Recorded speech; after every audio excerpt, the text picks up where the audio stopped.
મહિને માત્ર 90 રૂપિયાના પગારે સિનેમા હોલમાં ચોકીદારી કરતો એક સામાન્ય ગુજરાતી યુવાન કેવી રીતે 35,000 કરોડ રૂપિયાના સામ્રાજ્યનો માલિક બની ગયો? આ કોઈ ફિલ્મની વાર્તા નથી, પણ રાજકોટના ચંદુભાઈ વિરાણીની સાચી કહાની છે. જ્યારે વિદેશી બ્રેન્ડ લેઝ એ બાલાજીને ખરીદવા માટે 4,000 કરોડની ઓફર કરી, ત્યારે ચંદુભાઈએ એમને મુંહ પર ના પાડી દીધી હતી. આજે આ માણસ આખા દેશની સ્નેક્સ ઇન્ડસ્ટ્રી પર રાજ કરે છે. સાયકલ પર ઘરે ઘરે વેફર્સ વેચવાથી લઈને દેશની નંબર 1 બ્રાન્ડ બનાવવા પાછળનું અસલી સિક્રેટ ગણિત શું છે? આજે આપણે આપણા ગુજરાતી બિઝનેસમેન પાસેથી એવા 7 બિઝનેસ રૂલ્સ શીખીશું જે તમારા ધંધાને પણ નેક્સ્ટ લેવલ પર પહોંચાડી દેશે. તો ચાલો આ અદ્ભુત સફરના મૂળ સુધી જઈએ. નમસ્કાર મિત્રો, ફાસ્ટ રીઝ ગુજરાત ચેનલ પર તમારું સ્વાગત છે. નમસ્કાર. આજના આ ડીપ ડાઈવમાં આપણે માત્ર કોઈ હવામાં વાતો કરતી મોટિવેશનલ બુકની ચર્ચા નથી કરવાના હો. આજે આપણે બાલાજી વેફર્સના અલગ-અલગ બિઝનેસ રિપોર્ટ્સ, એમના એકચ્યુઅલ વેલ્યુએશન ડેટા અને જે HR કે સ્ટડીઝ છે ને એનું વિશ્લેષણ કરીશું. હા, અને આ બહુ જરૂરી છે, કારણ કે આપણા ગુજરાતી પરિવારોમાં ડાઇનિંગ ટેબલ પર ધંધાની, નફા નુકસાનની વાતો તો રોજ થતી જ હોય છે, પણ એક નાનકડા બિઝનેસનું સાચું સ્કેલિંગ કઈ રીતે થાય એ ભાગ્યે જ કોઈને ખબર હોય છે. બિલકુલ સાચી વાત છે. એટલે જ આજે આપણે એક એવી પ્રેક્ટિકલ બિઝનેસ મેન્યુઅલ ડીકોડ કરવાના છીએ જે દરેક બિઝનેસ માઇન્ડસેટ ધરાવતા વ્યક્તિએ જાણવી જ જોઈએ. કોઈ મલ્ટીનેશનલ કંપની સામે કઈ રીતે ટકવું તેનું પ્રેક્ટિકલ નોલેજ આપણે 6 અલગ-અલગ સ્ટેપ્સમાંથી પસાર થઈને મેળવીશું. Okay, let's unpack this. એટલે કે સાંભળનાર વર્ગ આમાંથી નક્કર પાઠ શીખી શકે તે માટે આપણે ઝીરોથી લઈને હજારો કરોડ સુધીની સફરનો નકશો ખોલીએ. તો સૌથી પહેલા વાત કરીએ એ સમયની જ્યાંથી આખી વાર્તાની શરૂઆત થાય છે, 1972નો એ ભયંકર દુકાળ.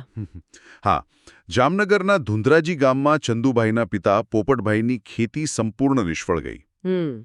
એમણે પોતાની આખી જિંદગીની કમાણી જેવી 20,000 રૂપિયાની જમીન વેચી દીધી અને ત્રણેય ભાઈઓ રાજકોટ આવ્યા. વિચાર એવો હતો કે શહેરમાં જઈને કોઈ નવો ધંધો કરીશું. પણ મેં રિપોર્ટ્સમાં વાંચ્યું હતું કે ત્યાં જ એમને પહેલો મોટો ફટકો પડ્યો. ખેતીના સાધનો અને ખાતરના ધંધામાં કોઈએ તેમને નકલી માલ પધરાવી દીધો અને બધી જ મૂડી સાફ થઈ ગઈ. એક્ઝેક્ટલી. હવે અહીં એક બહુ મોટો પોઈન્ટ સમજવા જેવો છે. આપણા મિડલ ક્લાસ ગુજરાતી પરિવારોનો એક રિયલ લાઈફ સિનેરિયો વિચારીએ. જો ગામડેથી શહેર જઈને ધંધામાં આવું મોટું નુકસાન થાય તો પહેલો વિચાર શું આવે? સિમ્પલ છે. લોકો હિંમત હારીને તરત ગામડે પાછા જતા રહે. ઘરના વડીલો પણ કહી દે કે ભાઈ, આપણાથી આવો મોટો ધંધો ન થાય, પાછા આવી જાઓ. રાઈટ. આને આપણે આપણી કમ્ફર્ટ ઝોનની માનસિકતા કહી શકીએ. પણ અહીં જ એક મોટો માઇન્ડસેટ શિફ્ટ જોવા મળે છે. ચંદુભાઈ અને તેમના ભાઈઓએ આ કમ્ફર્ટ ઝોન ફગાવી દીધો. એમણે નક્કી કર્યું કે ખાલી હાથરે તો ગામડે પાછા નહીં જ જઈએ. અચ્છા, એટલે પરિસ્થિતિ સામે હાર ન માની? બિલકુલ નહીં. આને કહેવાય રીચ વર્સિસ પુઅર થિંકિંગ. ગરીબ વિચારધારા હંમેશા પરિસ્થિતિને, નસીબને કે છેતરપિંડી કરનારને દોષ આપે છે, જ્યારે અમીર વિચારધારા નવા રસ્તા શોધે છે.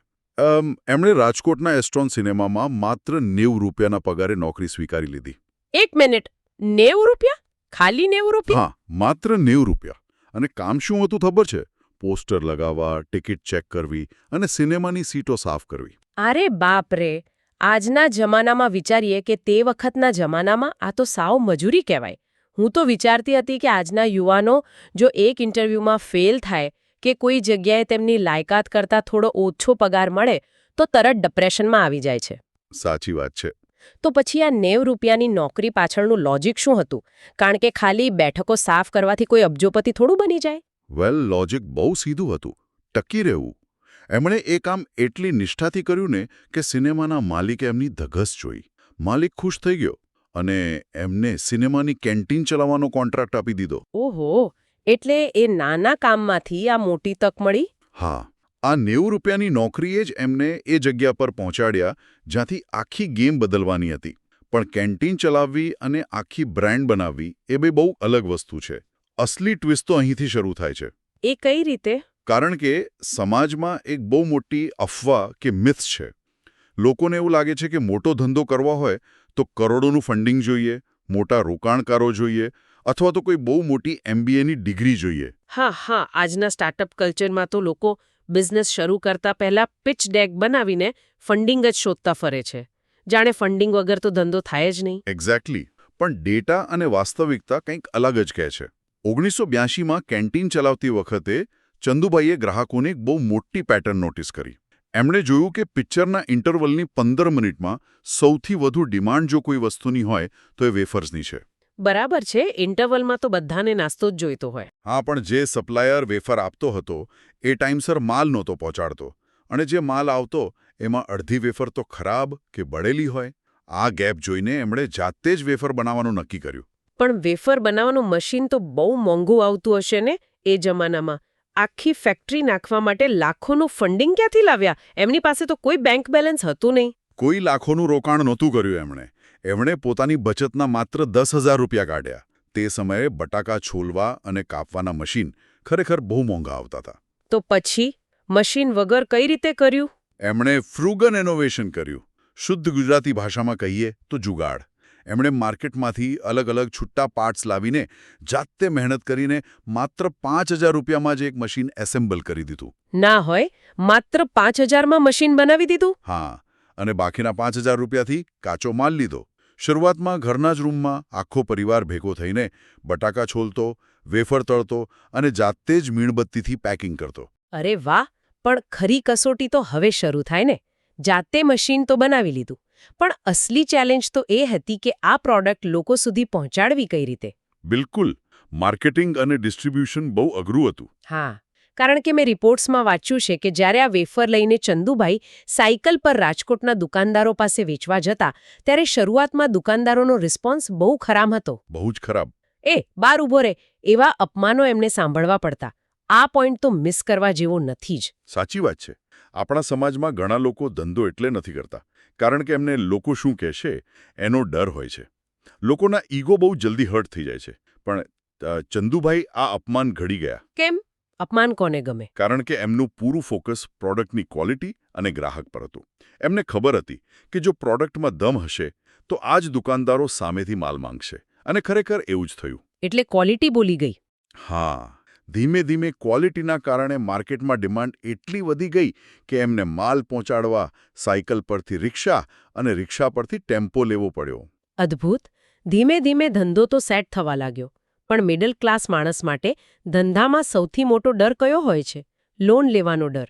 સાયકલ પરથી શરૂ થયેલી આ સફરમાં એક એવો વળાંક આવ્યો જ્યાં 50 લાખ રૂપિયાનું સીધું રિસ્ક લેવામાં આવ્યું. હા, 1989ની આ વાત છે.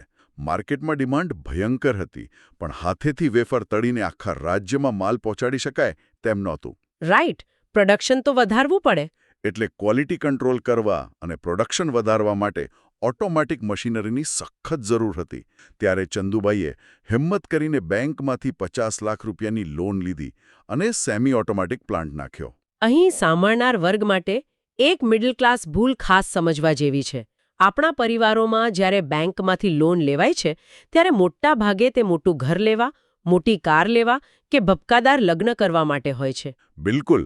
આપણે દેખાડો કરવામાં જ રહી જઈએ છીએ. મતલબ કે આપણે દેખાદેખીમાં આપણી લાયબિલિટી એટલે કે જવાબદારી અને ખર્ચ વધારીએ છીએ.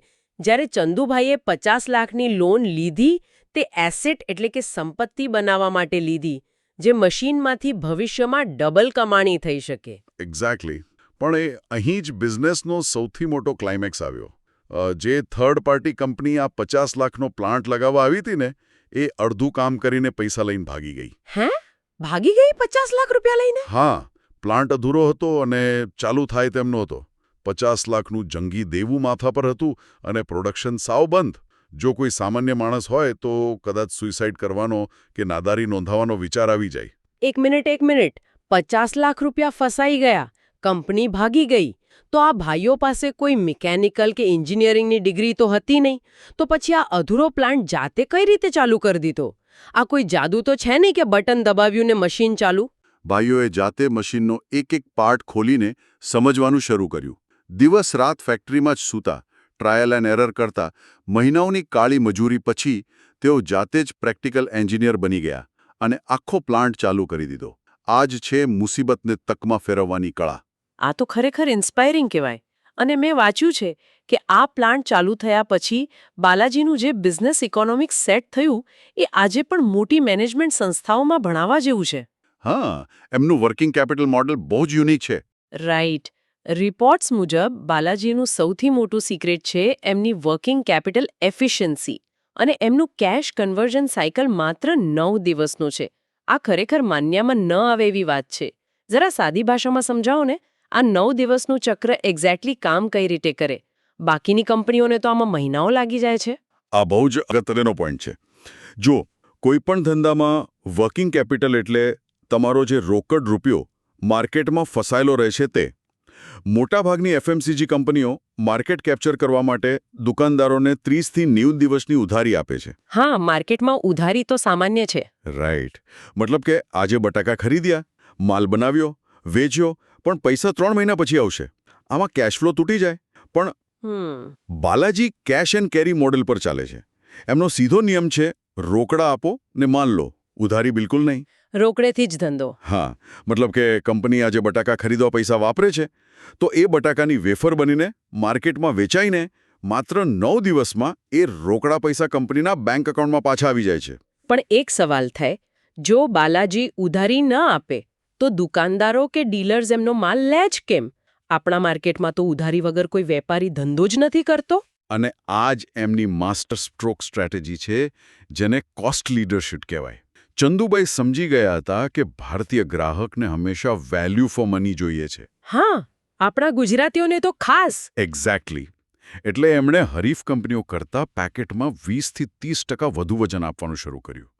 લોકો મજાકમાં ભલે કહેતા હોય કે લેઝમાં હવા વધારે આવે છે, પણ બાલાજીએ સાચે જ હવા ઓછી કરીને વેફર વધારે આપી. ઓહો, એટલે ગ્રાહકનો સીધો ફાયદો. બિલકુલ. જ્યારે ગ્રાહકો સામેથી બાલાજી માંગવા લાગ્યા ત્યારે દુકાનદારને રોકડા આપીને માલ લેવો જ પડ્યો, કારણ કે એનો માલ ફટાફટ વેચાઈ જતો હતો. પણ જો 1 મિનિટ વિચારીએ, જો એ લોકો માર્કેટ કરતાં 30% વધારે માલ આપે તો એમનો નફો તો સાવ ખતમ થઈ જાય ને. કંપની ખોટમાં જ જાય ને. કોઈ પણ બિઝનેસ આ રીતે કઈ રીતે ટકી શકે? આમાં ઇકોનોમીઝ ઓફ સ્કેલ કામ કરે છે. સમજો કે 5 રૂપિયાના પેકેટમાં 30 ગ્રામને બદલે 40 ગ્રામ વેફર આપવી હોય તો પ્રોડક્શન કોસ્ટ બહુ ઓછી વધે છે, કારણ કે પેકેજિંગ, ટ્રાન્સપોર્ટેશન અને માર્કેટિંગનો ખર્ચો તો સરખો જ રહે છે.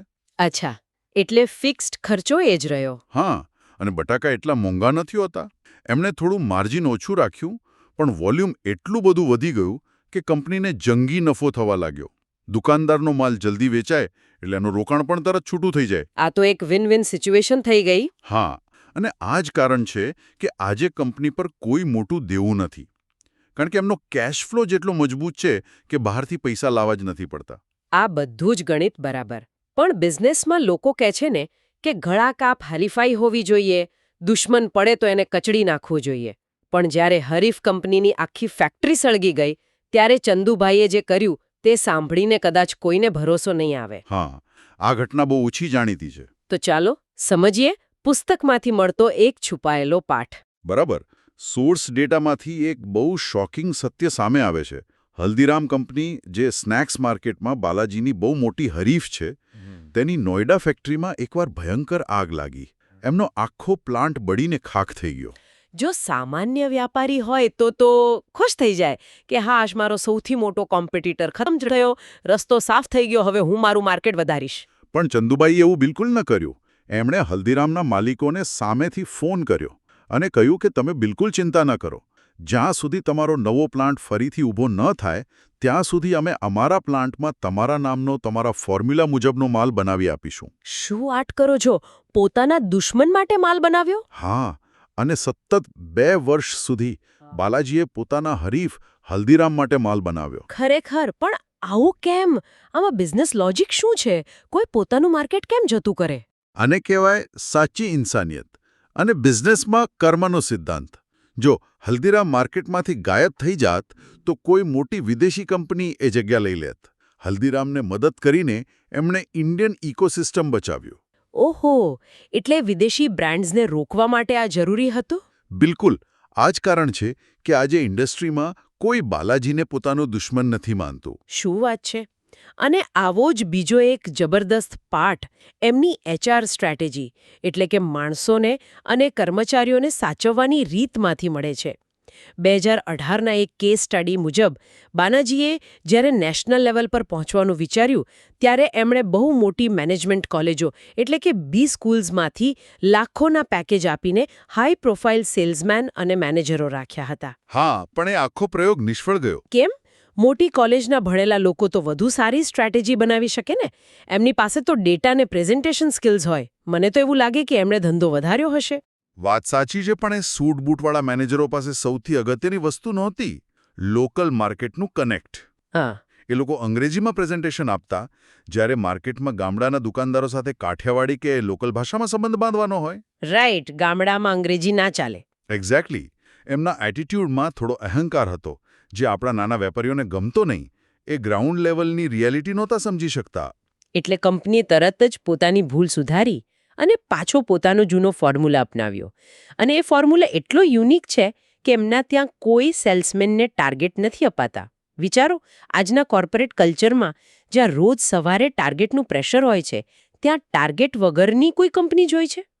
વેલ, ટાર્ગેટ વગર કોર્પોરેટ ચાલે જો ત્યાં વિશ્વાસ હોય. કંપનીના નાના વર્કરથી લઈને મોટા ડીલર સુધી દરેક પાસે ચંદુભાઈનો ડાયરેક્ટ મોબાઈલ નંબર છે. જ્યારે કર્મચારીને એમ લાગે કે માલિક મારા પરિવાર જેવો છે, ત્યારે એને ટાર્ગેટ નથી આપવા પડતા. એ પોતાની કંપની સમજીને ડબલ મહેનત કરે છે. ઈમાનદારીથી હલ્દીરામનું અને પોતાના માણસોનું તો દિલ જીતી લીધો. પણ જ્યારે મલ્ટીનેશનલ કંપની પેપ્સિકો એટલે કે લેઝ એ બાલાજી પર હુમલો કર્યો, ત્યારે શું થયું? આ કેસ સ્ટડી કોઈ પણ નાના બિઝનેસમેન માટે આંખ ઉગાડનારો છે. હા, આ વાત છે 2011ની. મલ્ટીનેશનલ જાયન્ટ પેપ્સિકો, જે ભારતમાં લેઝ બનાવે છે, તેમને લાગ્યું કે બાલાજી હવે પશ્ચિમ ભારતમાં બહુ મોટો ખતરો બની રહી છે. એટલે એમણે સીધો બાલાજી પર કોર્ટ કેસ ઠોકી દીધો. શું આરોપ હતો એમનો? આરોપ એવો હતો કે બાલાજીના રમ્બલ વેફર્સે એમના લેઝ મેક્સની લાઇન અને પેકેજિંગની ડિઝાઇન કોપી કરી છે. ઓહો, કોઈ ચેતવણી વગર સીધો કેસ.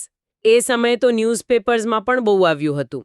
લોકોને અને એક્સપર્ટ્સને લાગ્યું કે હવે બાલાજી જેવી લોકલ કંપની આટલા મોટા આંતરરાષ્ટ્રીય જાયન્ટની લીગલ ટીમ સામે નહીં ટકી શકે. વકીલોના ખર્ચામાં જ બરબાદ થઈ જશે. હા, બધાને એવું જ લાગતું હતું. અને મેં જોયું છે કે હાઈકોર્ટનો ચુકાદો પણ પેપ્સિકોની તરફેણમાં જ આવ્યો. કોર્ટે બાલાજીને પેકેજિંગની ડિઝાઇન બદલવાનો આદેશ આપ્યો. રાઈટ. આ સમયે કોઈ પણ બિઝનેસમેન ગભરાઈ જાય કે હવે મારું બ્રેન્ડિંગ ખરાબ થઈ જશે, લોકો મારી પ્રોડક્ટ નહીં ઓળખે. હા, આખી ઓળખ જ બદલાઈ જાય ને. પણ ચંદુભાઈએ અડગ રહીને એક ઐતિહાસિક વાત કહી, જે દરેક વેપારીએ સમજવા જેવી છે. એમણે કહ્યું કે લોકો અમારા નામ અને વેફરના સ્વાદ પર ભરોસો કરે છે, કોઈ પ્લાસ્ટિકના પેકેજિંગ કે ડિઝાઇન પર નહીં. અને પરિણામ શું આવ્યું?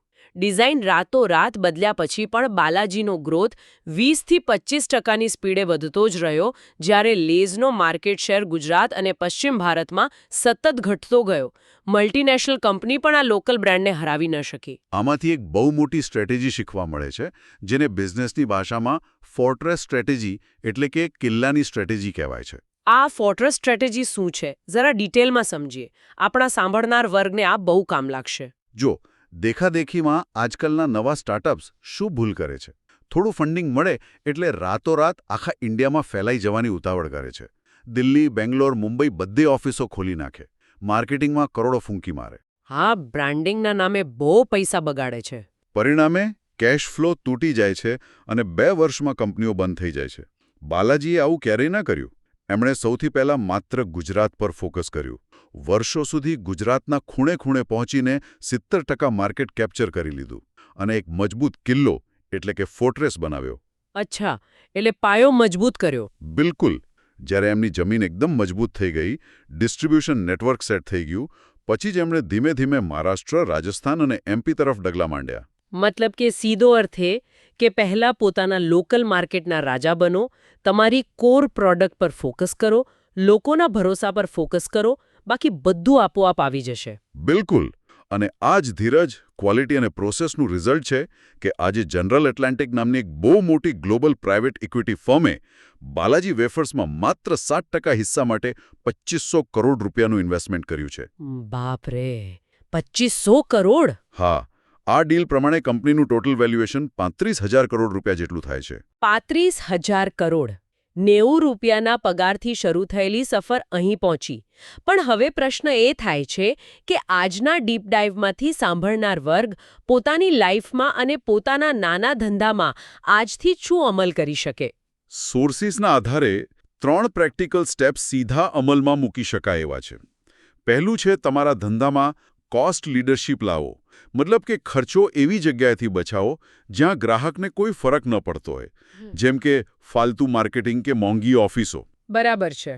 અને એ બચેલો ફાયદો સીધો ગ્રાહકને વધુ સારી ક્વોલિટી કે વધુ ક્વોન્ટિટી આપીને પાછો આપો. રાઈટ. બીજો સ્ટેપ હું કહીશ, ડીલર્સ અને તમારા કર્મચારીઓ સાથે અતૂટ વિશ્વાસ બનાવો. ચંદુભાઈનો પેલો રૂલ યાદ રાખવા જેવો છે કે હું 50 પૈસા ઓછું કમાઈશ પણ મારા ડીલરને ₹1 વધુ કમાવા દઈશ. એક્ઝેક્ટલી. જો ડીલર કે દુકાનદાર ખુશ હશે તો એ માર્કેટમાં કોઈ મોટી કંપની સામે પણ તમારા વતી લડશે. અને ત્રીજું, લેટેસ્ટ મશીનરી અને ટેકનોલોજીમાં ઇન્વેસ્ટ કરતા ક્યારે ડરો નહીં. બાલાજી આજે વિશ્વના બેસ્ટ ઓટોમેટિક પ્લાન્ટ્સ ધરાવે છે. મેન્યુઅલ કામમાં ભૂલો થશે, માણસો થાકી જશે, પણ ટેકનોલોજી તમને બિઝનેસ સ્કેલ કરવામાં ચોક્કસ મદદ કરશે. જો ભાઈ, સીધી વાત છે. પૈસા બચાવવા એટલે ખાલી બેંકમાં ફિક્સ ડિપોઝિટ મૂકી રાખવા એવું નહીં હો. પણ એ બચાવેલા પૈસા સાચી જગ્યાએ, મશીનમાં, સિસ્ટમમાં કે ધંધાના વિકાસમાં વાપરવા એ જ અસલી ગુજરાતી બુદ્ધિ છે. દેખાદેખીમાં પડ્યા વગર, મુંબઈ દિલ્હીના મોટા સપના જોયા વગર પહેલા પોતાના લોકલ માર્કેટનો, પોતાની ગલીનો રાજા બનવું એ જ અસલી ગેમ છે બોસ. પરફેક્ટ. તો આજના આ ડીપ ડાઇવમાંથી સરળ ગુજરાતીમાં 5 પાવરફુલ ટેક અવે નોટ કરવા જેવા છે. હા, ફટાફટ ગણાવી દો. પહેલું, કમ્ફર્ટ ઝોનમાંથી બહાર આવો. મુસીબત વખતે ₹90ના નાના કામથી પણ શરૂઆત કરતા શરમાઓ નહીં. શરમ ધંધાની સૌથી મોટી દુશ્મન છે. રાઈટ. બીજું, ગ્રાહકને હંમેશા વેલ્યુ ફોર મની આપો.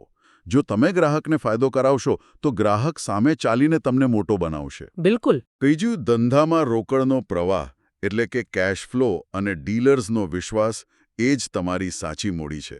ઉધારીની મોટી રકમો ચોપડામાં ભલે સારી લાગે પણ બેંકમાં રોકડા જ બોલે છે. હા, રોકડા જ બોલે. ચોથું, કોમ્પિટિશનને દુશ્મન નહીં, શિક્ષક માનો.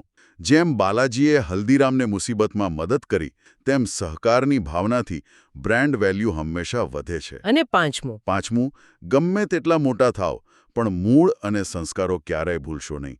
પરિવાર એક સાથે હશે તો મોટામાં મોટી મુસીબતમાંથી પણ રસ્તો નીકળી જશે. જો તમને આ સમરી યુઝફુલ લાગી હોય તો ચેનલને સબસ્ક્રાઇબ કરજો.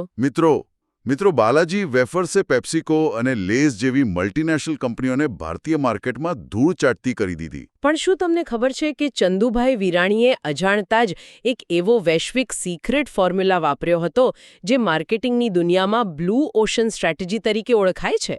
જો તમે પણ પોતાના બિઝનેસમાં આવી રીતે મોટી બ્રાન્ડ્સને માત આપીને સ્પર્ધા વગરનું માર્કેટ બનાવવા માંગો છો તો એ સિક્રેટ ફ્રેમવર્ક કયું છે? જાણવા માટે અત્યારે જ સ્ક્રીન પર દેખાતા આ વિડિયો પર ક્લિક કરો અને તમારી જીત પાકી કરો. તો મળીએ આ બીજા વિડિયોમાં. ફાસ્ટ રીડ્સ ગુજરાત પર દરેક વિડિયો પાછળ એક જ ગોલ છે, તમારી થિંકિંગને નેક્સ્ટ લેવલ પર લઈ જવી. જો તમને આ વિડિયોમાંથી વેલ્યુ મળી હોય તો એને શેર કરીને નોલેજ આગળ વધારજો. ફાસ્ટ રીડ્સ ગુજરાત સાથે જોડાયેલા રહેવા બદલ ધન્યવાદ.